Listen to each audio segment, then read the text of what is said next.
ദൈവ തിരുനാമം മഹത്വപ്പെടുമാറാവട്ടെ. വലിയ നോമ്പിൻ്റെ 2026 30-ാം പ്രഭാതത്തിനായിട്ട് ദൈവത്തെ മഹത്വപ്പെടുത്താം. വലിയ നോമ്പിൻ്റെ 40 ദിനരാത്രങ്ങൾ ഇനി അവസാന മണിക്കൂറുകളിലേക്ക് നമ്മൾ പ്രവേശിക്കുകയാണ്. കുറച്ചുകൂടി തീക്ഷ്ണതയോടെ മെച്ചപ്പെട്ട നോമ്പിലേക്ക് നമുക്ക് നമ്മുടെ ഹൃദയ വിചാര മനസ്സുകളെ ഒരുക്കാം. ഇന്ന് നമ്മൾ ധ്യാനിക്കുവാൻ തക്കവിധം പരിശുദ്ധാത്മാവ് തരുന്ന വേദഭാഗം ശുദ്ധമുള്ള മത്തായിയുടെ സുവിശേഷം 5-ാം അധ്യായം അതിൻ്റെ 15-ാം തിരുവചനമാണ്. ബൈബിൾ കയ്യിലെടുക്കാം, ചേർന്ന് വായിക്കാം. വിളക്ക് കൊളുത്തി ആരും പറയുടെ കീഴിൽ വയ്ക്കാറില്ല, പീഠത്തിന്മേലാണ് വയ്ക്കുക. അപ്പോൾ അത് ഭവനത്തിലുള്ള എല്ലാവർക്കും പ്രകാശം നൽകുന്നു. ദൈവമക്കളെ, ഈ വചനം നമുക്ക് നെഞ്ചോട് ചേർത്ത് വെച്ച് ഒരാമീൻ പറയാം. നമ്മൾ കഴിഞ്ഞ കാലങ്ങളിലൊക്കെ നമ്മൾ അനേകർക്ക് പ്രകാശമാകേണ്ടവരാണ്.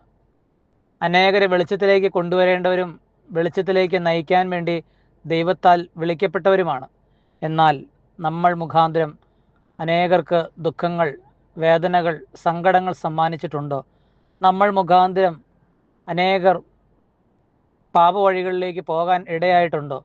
അനേകർക്ക് പാപത്തിന് നമ്മളൊരു ചാലകശക്തി ആയിട്ടുണ്ടോ? ആർക്കെങ്കിലും പാപം ചെയ്യുവാൻ നമ്മളൊരു ദുഷ്പ്രേരണ നൽകിയിട്ടുണ്ടോ?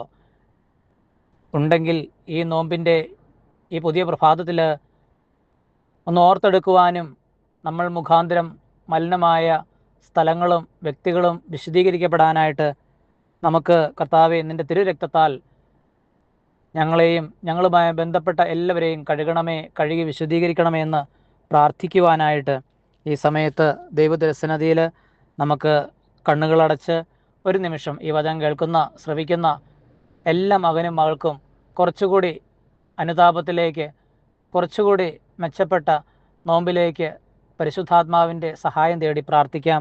ഈ വചനത്തിൽ പരിശുദ്ധാത്മാവിൻ്റെ പുത്തൻ അഭിഷേകം നിറഞ്ഞു കവിഞ്ഞ് നിലനിൽപ്പിൻ്റെ വരം കൊണ്ട് നിറയാൻ പ്രാർത്ഥിച്ചുകൊണ്ട് പ്രാർത്ഥനാപൂർവ്വം പുത്തൂർ കുടിലിൽ ജയ്മോനച്ചൻ.